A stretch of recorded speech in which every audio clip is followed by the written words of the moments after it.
and that he wanted to write a book about a carriage being stuffed into the mouth of a cannon and blown out of the mouth of that cannon with a bunch of gunpowder.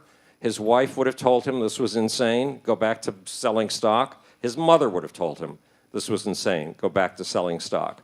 But the book was From Earth to the Moon. It was by oh God, what's his name? The French guy, Jules Verne, yes. It was by Jules Verne. And that's the book that lay the infrastructure of fantasy that gave us 2 books on using rockets to get into space, one by Oberth and the other by, what's his name in Russia, Tsiolkovsky. That gave us those 2 books, and those are the books that Wernher von Braun and Willy Ley grew up reading. So when you establish an infrastructure of fantasy, it is a multi-generational foundation that leads eventually to new realities. And today, we are lacking an infrastructure of fantasy. We are lacking it dramatically. There are a whole bunch of movies out there that, and Jeffrey List pointed this out this morning, a whole bunch of movies that have space colonies. There's one small problem. They are not dreams of a fantasy paradise toward which we can lift all of humanity. They are dreams of a monstrous destination. They are dreams of Armageddon, all of them. And we need a fantasy transplant. We need a vision transplant. Again, without a vision, a people shall perish. And nations that look up, go up. Nations that look down, go down. We are resolutely looking down. And this is the kind of vision that I would like to see planted in the American mind. And it's a vision that's based on a very different view of the relationship between man, nature, the planet, and the universe. And let's get into it. The bottom line on this is that old space is cold space, dark space, and impersonal space.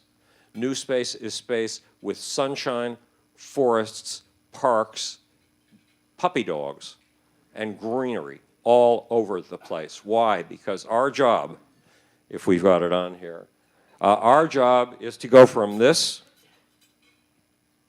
to this. You've seen this picture before. You've seen it a million times. It's been kidnapped. It's been used to tell us when it was taken, it was an incredible triumph of human beings. This was the first time life had set foot on another celestial body. And yet we were told that what we see in this picture is not a triumph of mankind. It is a message about how little there is on planet Earth and how much we must deny ourselves in order to save what little there is. And that message is wrong. For every ounce of life stuff on this planet, there are 220 million ounces of stuff that has not been kidnapped, seduced, and recruited into the life process yet. Life is just getting started. Now, if this looks impractical to go from here to here, and to here, not to mention to here, see that?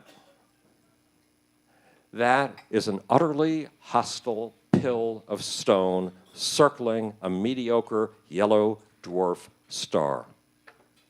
And it is hostile, as hostile to life as can possibly be. That's where our great foremothers were born. They were the first bacteria. They were born 3.85 billion years ago. And they were born into a territory of perpetual poison and catastrophe. That's all there was. They started as approximately a teaspoonful of stuff. And if you had been their mother or their father, not that there were mothers and fathers, they procreate by separating, but if you'd been their mother and your father, you would have told them, don't you dare get started on this peculiar pill of a planet. It will kill you. That's all it will ever do. And they got going anywhere. They went from approximately a teaspoonful of life to what is today something like 500 gigabillion tons of carbon-based material, which, as I said, is only 1/220 millionth the planet. It only begins to scratch the surface. And eventually, another bunch of lunatics. They were lunatics who started out with life in this peculiar place. And 2 billion to 3 billion years later, another bunch of lunatics came along. It was the age of multicellular animals. And some of those lunatics said, see that space above our heads? That totally empty, totally barren, totally hostile space that is bathed in poisonous radiation, that has absolutely nothing to eat, that has nothing to offer us. We propose to leave the warm bosom of an embracing sea and go to that hostile space above us. And they did. They were the first land creatures. And they have done so well that today, those who claim to love nature but don't really know nature at all, not a bit, those who lie on nature's behalf, call what these creatures terraformed, what these creatures turned from poison into a pleasure, they call it Earth. Earth is all terraforming. There was another little story, and this happened about 220 million years ago. The Earth was dominated by dinosaurs.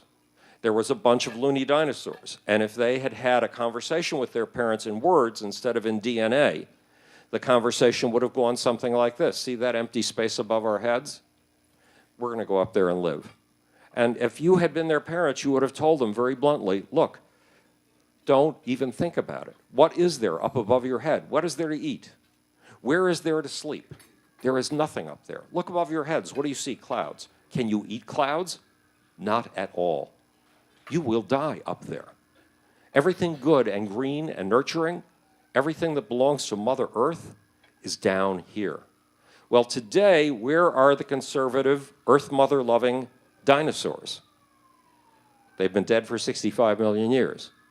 Where are the rebellious kids who wanted to go where there was absolutely nothing, into the space above their heads? They're called birds. And there are two things to know about birds that we are not ordinarily told.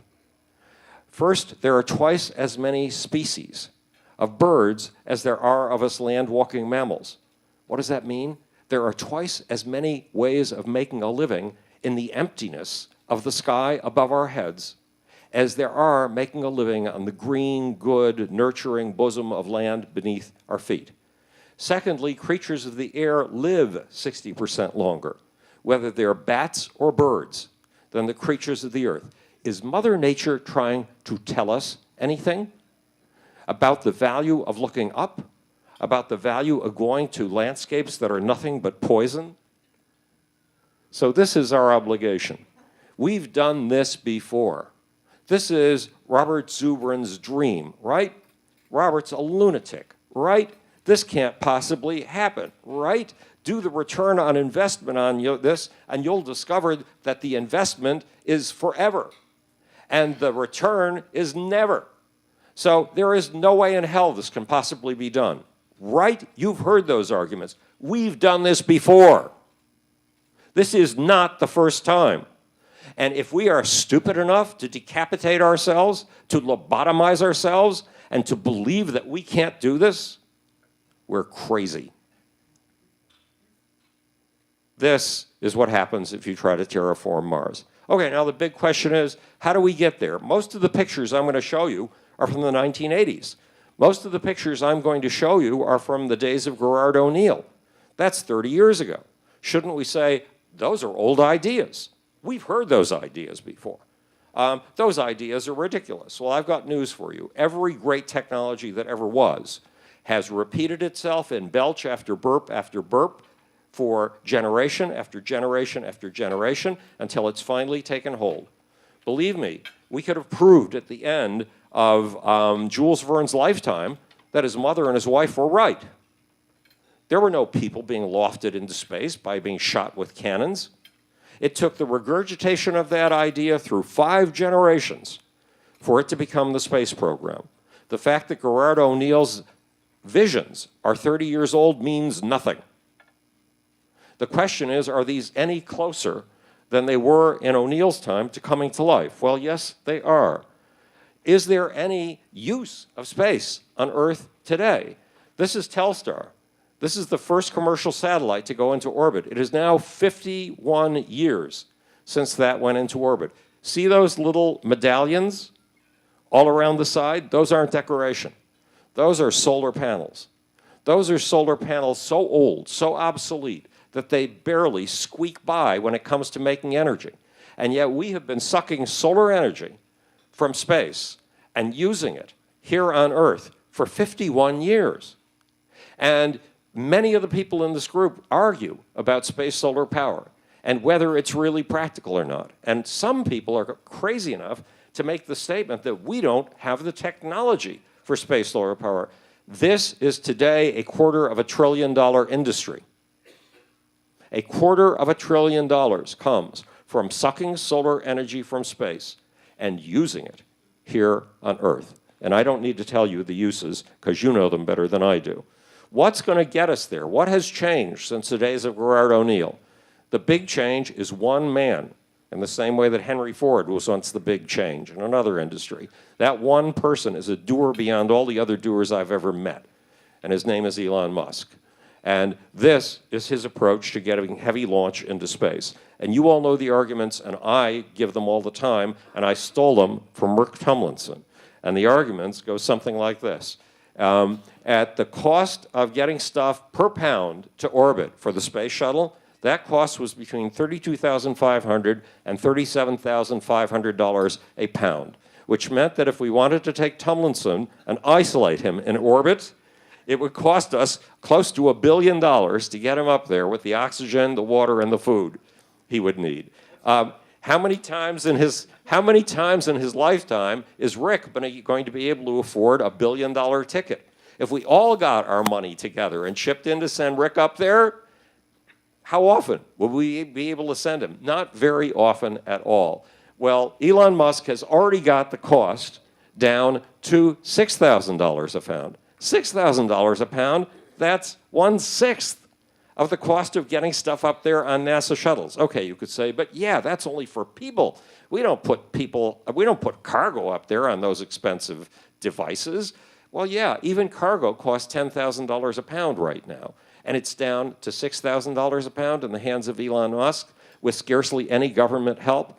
If Boeing and the space military industrial complex had just pulled off a 40% savings in cost to orbit, you'd be hearing about it all over planet Earth. But Elon wants to do more than that. Elon wants to take the cost per pound down from $10,000 a pound for cargo to $10 a pound for cargo or people. When that happens, Tomlinson will be able to go to space. And if he doesn't want to go there, we'll be able to chip in the money to get him there.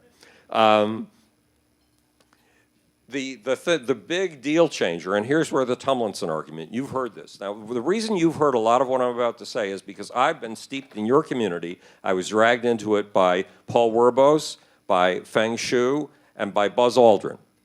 And I was kept in it in part by Edgar Mitchell, who's given me support when I felt down about things. And all I've done is absorbed your dreams. And they are what's in here. So if my arguments sound familiar, it's because I'm only speaking to sum up what you've been dreaming for a long time. This is the grasshopper. This is a rocket that lands on its own tail. A brilliant man named Rick Tomlinson says the following: if you and your significant other wanted to go from LA to New York, and I were a contractor, I'd offer you a deal where I wouldn't even make any money. I'd do it for you for free. And here's what I would do for you. I would buy you a Boeing 737. That's only $315 million. Don't panic. I would rent a crew. I would rent airport space. And I would fly you from California to New York City. Then what would I do? I'd wait until you were safely off the plane. Then I'd take the plane out over the Atlantic, and I'd throw it away, never to be seen again. Okay, if you eventually decided that New York City was not where you wanted to spend the rest of your life and you wanted to go back to California again, fine, I'm not even going to charge you anything for my services. I'll simply buy you another 747, pack it with another crew, and send you back. Then what will I do? Well, I'll make sure you're safely off the plane, and then I'll take the 747 over the Pacific, and I'll ditch it. Okay? Now it's the two of you going back and forth twice. I'm going to split the cost between the two of you. How much is it going to cost you a ticket? What if I tried a really nutty idea? Reusing the 747. Parking it while you're in New York City. putting a crew on it when you're ready to go back, and putting another 298 people on it, and then splitting the cost between all of you. Think you could afford it? On cheapotickets.com, I think it's called, you can get a round-trip ticket of that sort for $280. The big difference is in not throwing the 747 away. And that's what Elon is working on. He's done 3 flights of this so far. And this is what you saw in Buck Rogers movies. This is what you saw in Flash Gordon movies. As I said, when you're building an infrastructure of fantasy, nothing's old. Recycle the good ideas until generationally later they become practicalities.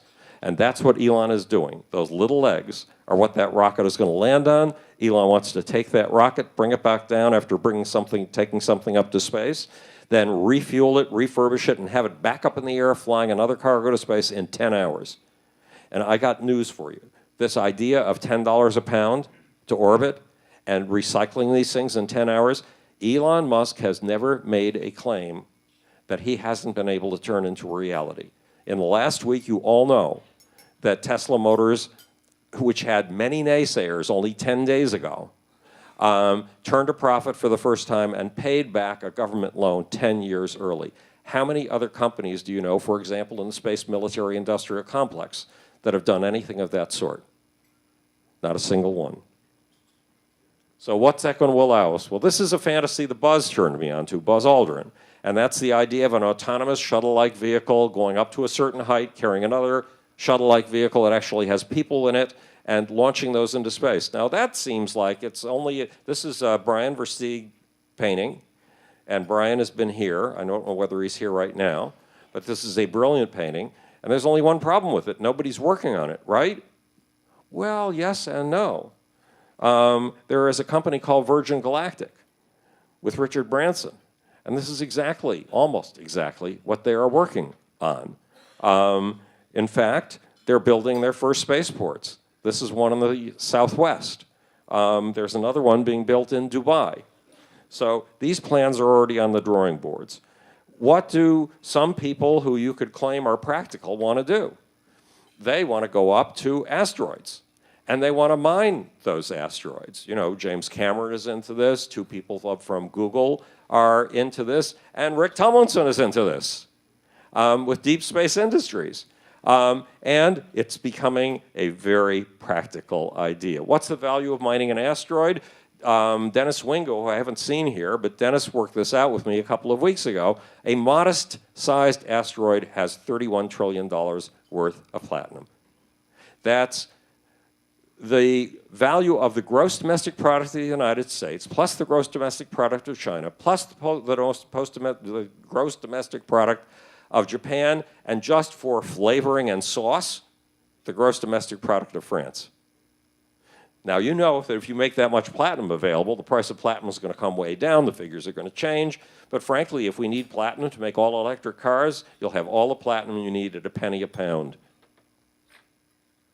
This is Rick's absolutely brilliant graphic works with Baen Versteeg for Deep Space Industries. It's amazing. It's great stuff. This I stole from I don't know where. It's more asteroid mining and the Planetary Resources logo. This is what, okay, back to what do we get for our $10 a pound? This is what one Dutchman wants to put up as a hotel on the moon. That's more of his hotel on the moon. This is what the Japanese want to put up as a commercial space station. And why is it commercial? Because people will pay to drift around in orbit in the lobby. This is a Japanese corporation using moon dust, we call it ISRU, using moon dust to make concrete, and from that concrete making an entire base. Frankly, you have all the material you'd ever need for concrete, glass, and steel structures of any kind up there in space. You can get it from moon dust, or you can buy it from Rick for an asteroid. This is gardening on a tiny little basis, but some of the earliest gardening we do up there. That's another bit of greenery on the moon. This is what the Spanish want to do. There's already a Spanish company that wants to put up a space hotel. This is what an American company that's now run by the guy who runs Deep Space Industries wanted to do, to prospect for water on the moon. And as with everything that Rick has ever done, It has a Radio Shack logo because it's picking up spare change by selling advertising space to Radio Shack. These are what lunar mining operations would look like on the moon. And again, what do you mine on the moon? Everything you need for glass, steel, and concrete. But why would you need glass, steel, and concrete? For space colonies. But we'll get into that in a minute. Here's another use. You all know about this. This is harvesting solar energy in space and sending it back to Earth. And that's what Dr. Kalam is very, very intent on achieving. And of course, if you achieve that, you don't have carbon filling up the atmosphere, you don't have greenhouse gas effects, you obviate a whole mess of things, but you've got an almost infinite source of power. This is what happens when you begin to mine stuff on asteroids and the moon. You develop a trucking industry. And you develop all kinds of new gizmos to help you out with asteroids. This one allegedly grabs asteroids. That one grabs asteroids too, but the one I like is this one.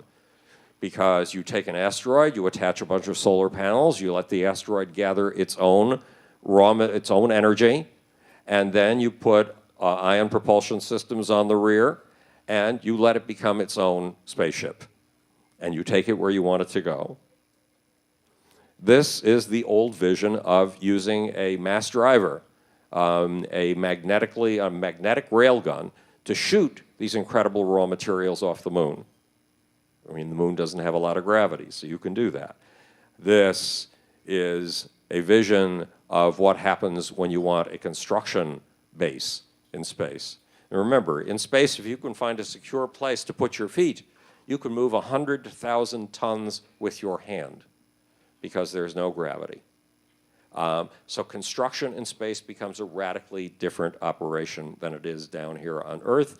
The pyramids may have been big on Earth, but up there, something 40 miles long is a lot easier than you might think.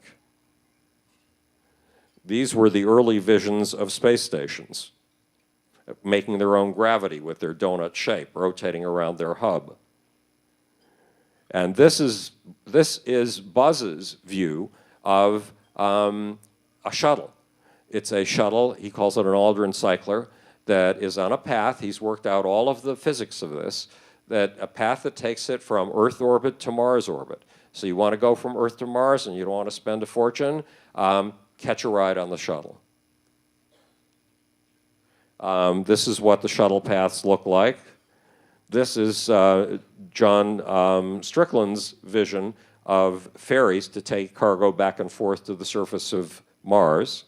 And that is, John was just showing this morning, see those little weird outgrowths on there's a big truss, and there are little weird outgrowths with wings. Those are spaceships. Those are big, big cargo ships. This is a trucking, loading and unloading dock for space transport. This is what some people imagined colonies on Mars would look like, but now we get to places like Titan, and Titan has a methane atmosphere. So you can use these heavier than air or lighter than air vehicles to take trips and explore around Titan. That's a colony on Titan. This is a colony on one of the Saturnian moons. And look at the heavenly body in the distance. It's not the one you see when you look up at night. The real trick here is building space ecosystems. Right now we're accustomed to one major project every 6 months to a year and a half. But that's not what's going to make space work. What's going to make space work is having a whole bunch of things that interact with each other. So this particular picture has space solar power devices and has landing docks and has all kinds of vehicles to take you around from one place to another, and every place offers its own resources to the total system, which produces, this is Robert Zubrin's concept of a triangle trade, of an economy between the moon, Mars, and the asteroid belt. Here's how it gets started, and eventually it gets more complex. Okay, now this may sound ridiculous. What is there on the moon? You've demonstrated it on the moon. There's the raw stuff of concrete, building materials, stuff like that. Okay, there's a lot of platinum on asteroids, but still, it's a cold and lonely place up there. Once upon a time, we had a war with Mexico, and we won in 1848. And we wanted to know what we'd gotten for our money. I mean, we just gained these states that we now call New Mexico, Arizona, Nevada, Colorado, and California. So we sent our greatest logistics experts out to this new territory to see what it was logical to invest in this territory. And they came back, and these were real experts using the science and mathematics of their time and all of their observational skills. And they said, don't you dare invest a penny in any of this territory. It is unfit for human use. The only creatures that can sustain are rattlesnakes and scorpions. Any dollar you spend is a dollar you will never see again in your life.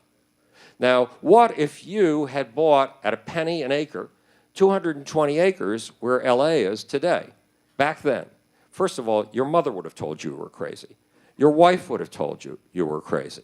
What would it be worth today? You'd be one of the richest people in the world. Why? Because the same year that all these logistics experts said that there was nothing of value in California whatsoever, Sutter discovered gold. And people didn't care what the experts said. They wanted to get rich. So they all went out to California to get gold. Now, 4 major families ended up super rich. That part of the prediction was true. What did they end up making their money from? Gold? No, not a single one of them. It was the Mark Hopkins family, the Leland Stanford family, the Crocker family, and the Levi's family. And the Levi's family made their money by making pants for the workers who showed up to make gold. The other 3 families made their money by buying groceries and transporting them to serve the men who were out there trying to get rich by making gold. In other words, you develop an economy not by trading with Earth. That becomes minor. What becomes major is trading with each other once you're up there in the sky. And believe me, put humans anywhere and they make an economy. Rick, 6 years ago, snabbed me, kidnapped me, made me come out to Las Vegas to give a bunch of speeches at a Space Frontier Foundation event. I had a great time, Rick. I really did. And I was flattered. But the fact is, where did I go? I went to this hostile territory that could have killed you in 2 to 3 hours if your car ran out of fuel, if there was a leak in your hose, your gas hose, and if you didn't have water. It's a killing, desperate, terrible, hostile location. And the trick to making it happen was, don't just erect 1 hotel and put a couple of gambling things in the basement. Don't just erect 2 hotels and put a couple of gambling things in the basement. Erect 200 hotels and put a bunch of gambling equipment in the basement. Then let them fight against each other. Let them compete against each other like cats in a bag thrown into the Tigris-Euphrates River. And the noise they make will attract people. Why? Because people are attracted by other people. People are attracted by signs of other people's activity. People go today to see these things called the pyramids in Egypt. It's the major source of revenue for Egypt. Now, what if the Egyptians had built their first pyramid, then decided to build a second, and before they built the second, felt they needed to take the first pyramid apart, and had done the same when the third pyramid became an idea? Take the first 2 apart, throw them away. There'd be nothing there to see. They were wise enough to keep their pyramids. We were stupid enough to throw away Mir. We were stupid enough to throw away a space habitat. Those are our first 2 pyramids, the 2 of the most astonishing architectural things humans have ever achieved. We must make sure we never throw the International Space Station away. I don't mean, you get it, I don't mean keeping the station up there for an extra 2 years. I don't even mean keeping it up there for an extra 5 years. I mean recognizing that this is as permanent a part of the human legacy to those who come after us as the pyramids were. And never, never must another of these human achievements be deorbited, or whatever fancy term we want to use for crapping it up. This is what happens for passengers in space. You want to go from one place to another and you don't want to go on that little Aldrin cycler, try this. Just hope that Caravelle is not running it. But this is where things are really going. If I put, again, I'm picking on Rick and having a wonderful time, so why don't we stick with that? If we send Rick up into space, if we send him to space, we're sending an entire ecosystem into space. Why? Because Rick is 100 trillion cells, right? 10 trillion of those cells bother to claim to be a part of him. They're part of his bloodstream, they're part of his brain, they're part of his wrist. But 90 trillion cells don't even claim to be Rick. There are these giant bacterial colonies with 7 trillion members per colony, all interacting in highly sophisticated ways with complex information exchange and research and development capabilities. So if I send Rick into space, I'm sending an uncountable number of entire communities, societies, all interacting with each other into space. But let's send him up with some potatoes, for God's sakes. Let's send him up with some grass. I mean green grass of the kind we see here. A few trees, you know. They'll take in the carbon dioxide he exhales, and they have this magical capability of taking this horrible stuff called carbon dioxide and turning it into food and fuel. And they'll exhale something that once upon a time, look, yesterday, 2 days ago, I was in a film studio doing 7.5 hours of interview on political affairs for an upcoming documentary film. And I was read this quote by a great expert who said, "No species in the history of the planet has ever done the horrible things that we do. We pollute our rivers. We pollute our atmosphere. No previous kind of organism has ever been stupid enough to do that." Has he ever heard of bacteria? Has he ever heard of cyanobacteria? Cyanobacteria, like life, functions by brilliantly producing ways to take poisons and turning them into the gears and cogs and springs of our natural machinery. And life had done that with some really weird things, taking that radiation from the air that beats down upon things and threatens to tear everything apart, taking that radiation and turning it into food, fuel, and energy in a process called photosynthesis, using another poison that tears things apart called water. That's a ridiculous idea. Well, guess who pulled it off? Cyanobacteria. But like every creature, they processed what they had learned to turn to food and fuel, and throughout what they hadn't learned to turn to food and fuel yet. And most of those things we haven't learned to turn to food and fuel yet are the things we momentarily regard as poisons. Why do I say momentarily? Because our job is to reinvent them as new resources. Okay, these bacteria were farting out what they couldn't metabolize. And now what's a bacterial fart? 7 trillion bacteria can sit on my hand, an entire colony, and even though they're the size of my palm, you can't see them because they're so thin. So even 7 trillion farts. What are 7 trillion farts? Nothing. This is a very big planet with a very big atmosphere. But after 2 billion years of farting, what do you get? It's toxic pollutant. It's a toxic polluting of the atmosphere. And the stuff these creatures had been farting was excruciatingly dangerous to life. It was instant death for life until a new form of organism came along and worked out a collaborative way of turning it into an energy source. And do you know what that form of pollution was? Most of you do. Yes, oxygen. It was the great oxygen dive. So was the great expert whose quote I was being read that said that no previous organism had ever polluted things the way that we do on target? Did he know anything about biology or life? He knew nothing about biology and life. Or he would have known that all these carbon gases that are allegedly poisons are just opportunities in disguise waiting to be harnessed by you and me. But the real harnessing will come when we start putting life into space. Because remember, once there was a teaspoon of life, and its way of surviving 142 mass extinctions was to be as aggressive, as imperialistic, as colonialistic, and inventive as could possibly be. And to invent its way, to take every single poison and turn it into a niche, turn it into an opportunity. Why? So that by the time the next mass extinction came, and wiped out 90% of the species on Earth, there would be 10% that were in a niche that was survivable. That's been life's job. Spread, spread, spread, spread, spread. Colonize, colonize, colonize, colonize, colonize, and invent. And this is life's next invention. It's not your invention, it's not my invention, it's not Rick's invention, it's all of our invention, but life is going to do this one way or the other, with us or without us. We just happen to be the only species that right now is capable of getting that 8.5-minute trip out of the gravity well. And believe me, life will get there the same way it got to the land. the same way it filled the sea, the same way it greened this planet. What else lies ahead of us? This is another picture of that torus you just saw. And if you look on the rims, those little concentric rings are green. Why are they green? Those are the agricultural zones. We are taking life to space on behalf of the life that gave us birth. This is another view of the same sort of colony. And another view, a more technical view, complete with the rings that are reflecting the sun, because the energy up there is so close to infinite, it's ridiculous. It's the sunlight that goes spilling past us all the time, and it goes to waste right now. This is a larger, we're getting into the O'Neill cylinders.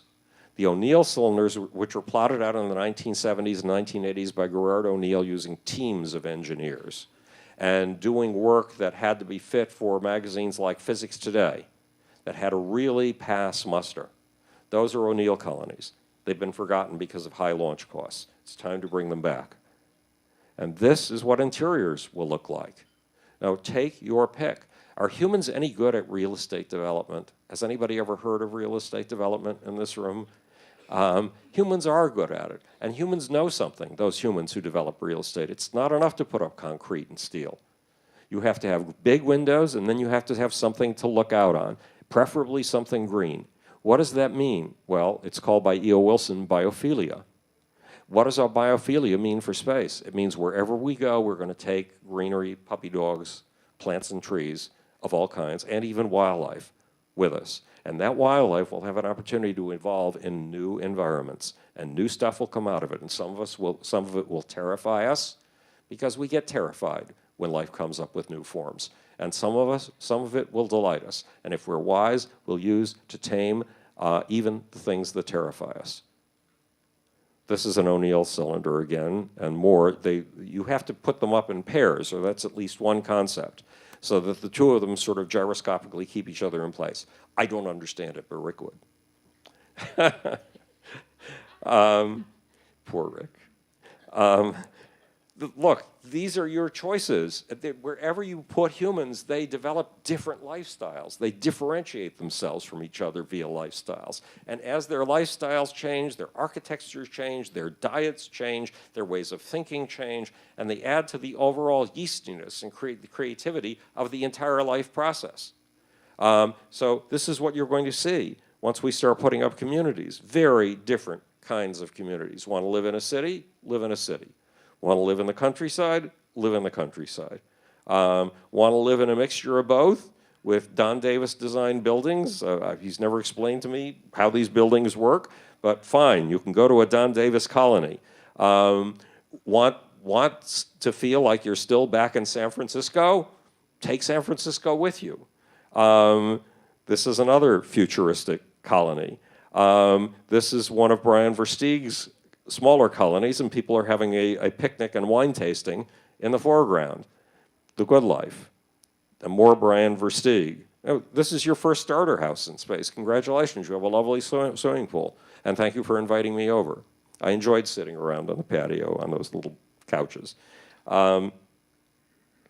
More choices in space, including more urban space. You want Venice? You got Venice.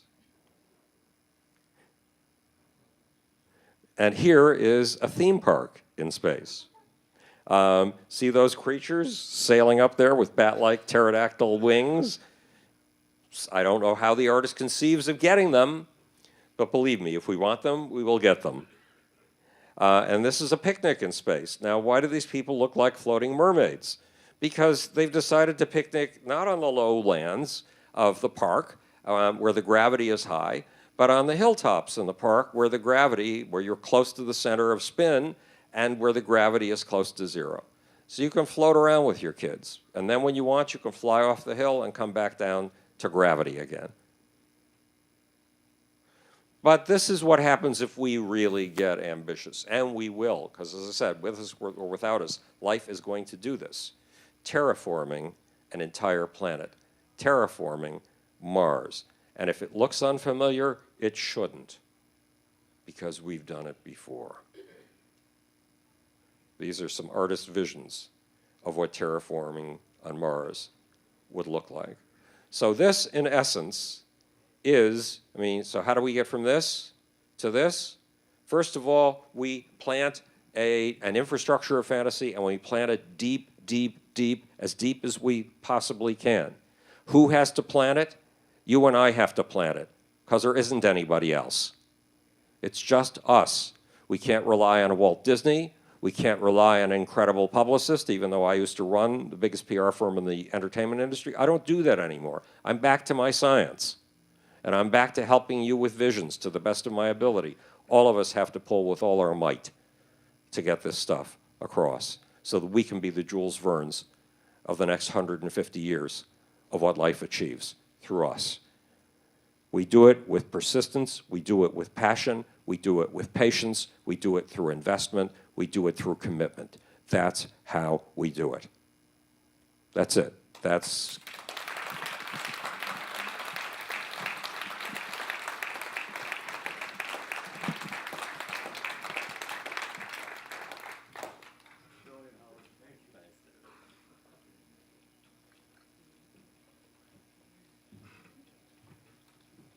I think we did better than Howard Stern. What do you all think?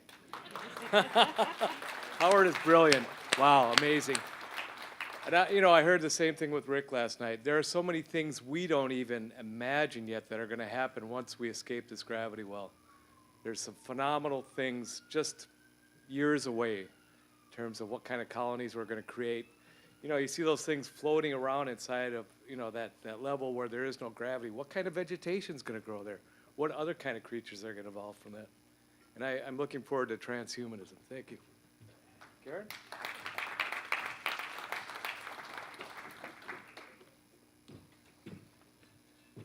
Don't get old. The next item that we're going to have, and it's a relatively short one, but very important, we understand. Jim Mintz, an editor at Baen Books, will present the Jim Baen Memorial Writing Contest Award. Are you here? Great.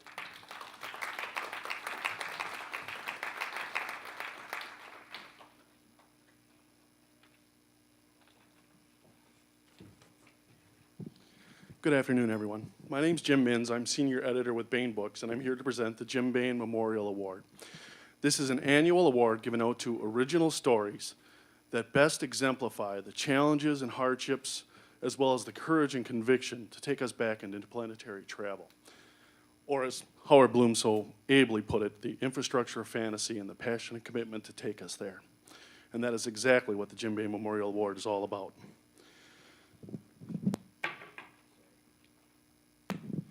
This won't stay up, you'll have to forgive me.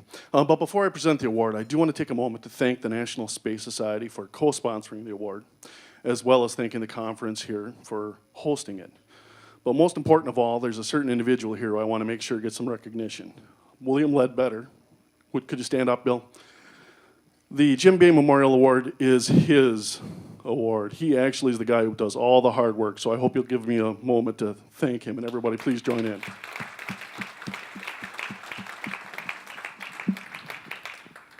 I also have an announcement to make before we get to the presentation, so please bear with me. Coinciding with next year's conference, we are going to be publishing Baen Books ad astra per aspera. This is going to be an anthology series that will collect previous winners of the Jim Baen Memorial Award and future winners, and we'll be doing it in both print and electronic form. So coming next year, you'll actually be able to get some of these award winners in book form and to be able to read some of these visions of the infrastructure of fantasy. But on to our actual award.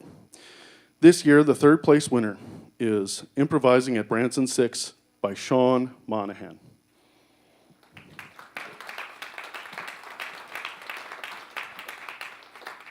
Our second place winner is A Tent to Occupy by Ronald D. Ferguson. And the grand prize winner of the 2013 Jim Baen Memorial Award is The Lamplighter Legacy by Patrick O'Sullivan. Patrick, if you could come up.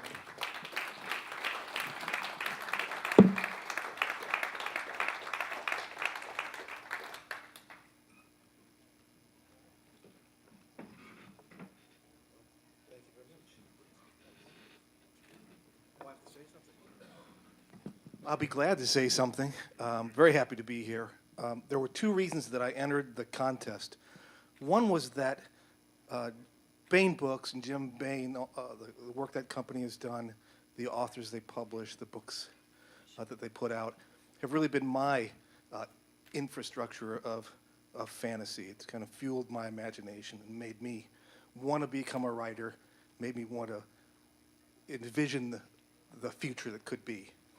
And the second is that I wanted to come out and thank you all for what you're doing with the National Space Society, really building the kind of future that I want to live in.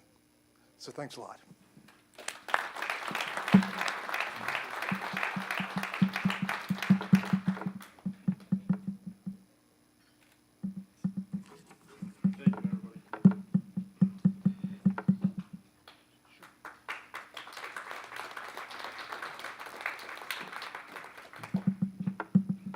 Howard, would you come back to the stage?